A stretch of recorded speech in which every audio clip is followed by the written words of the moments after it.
अगर हमें परमेश्वर की आराधना करनी है प्रिय भाई और बहनों, आज शाम के समय परमेश्वर इन वचनों के द्वारा हमसे एक बात कह रहा है कि हमें बहुत हमारे लिए बहुत जरूरी है कि हम उसके अनुग्रह में बलवंत हों।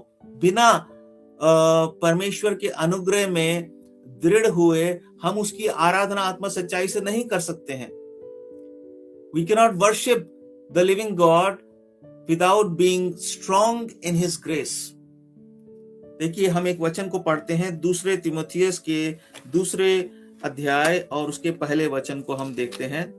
तीमुथियुस की पत्री, दूसरी पत्री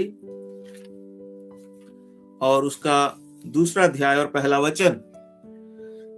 इसलिए हे मेरे पुत्र, तू उस अनुग्रह से जो मसीह यीशु में है बलवंत हो जा।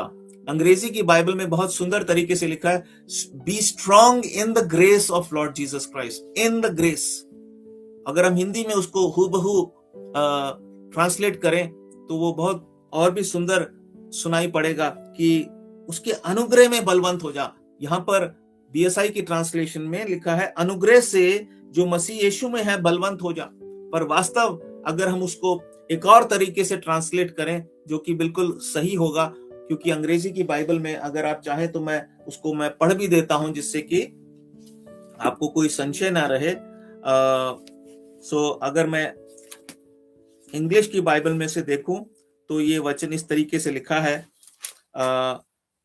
Thou therefore my son be strong in the grace that is in Christ Jesus. In the grace, आप किसी भी इंग्लिश ट्रांसलेशन में देख लें उसमें है in the grace। तो मतलब हिंदी में अगर हम बोलेंगे कि उसके अनुग्रह में बलवंत हो जा, सही मायने में, क्योंकि मैंने शुरुआत में इंग्लिश में ही पढ़ी बाइबल, तो मैं हमेशा इस वचन को जब मैं क्लेम करता हूं परमेश्वर के सामने, मैं इस वचन का दावा करता हूं, प्रार्थना में इसका उपयोग करता हूं, तो मैं यही बोलता हूं, प्रभु आपके अनुग्रह में मुझे बलवंत कीजिए।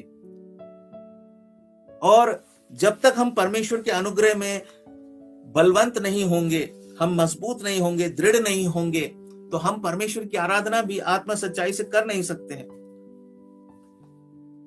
क्योंकि उसके अनुग्रह के द्वारा ही हमने उद्धार पाया है।